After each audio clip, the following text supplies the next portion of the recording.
ఒక పెద్ద వ్యక్తిగా ఎదిగాడు తన చావుతో. భారతదేశం కోసం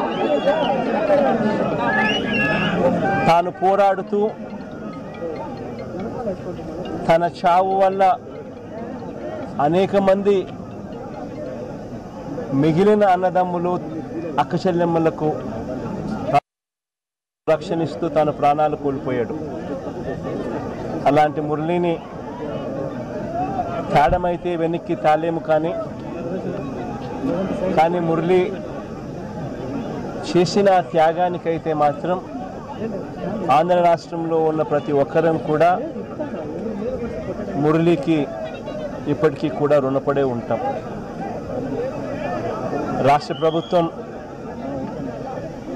మొట్టమొదటిసారిగా ఏ జవాన్ చనిపోయినా కూడా ఆ జవాన్లకు ఇటువంటి ఘటనలో ఏదైనా కానీ ప్రాణాలు కోల్పోతే, దేశం కోసం పోరాటం చేస్తూ ప్రాణాలు కోల్పోతే 50 లక్షల రూపాయలు ఇచ్చే సాంప్రదాయం మొదలుపెట్టింది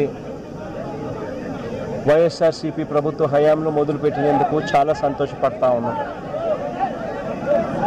ఆ సాంప్రదాయాన్ని కొనసాగిస్తూ ఇప్పటి ప్రభుత్వం కూడా 50 లక్షల రూపాయలు మురళి కుటుంబానికి ఇవ్వడానికి ముందుకొచ్చినందుకు ఈ ప్రభుత్వానికి కూడా కృతజ్ఞతలే.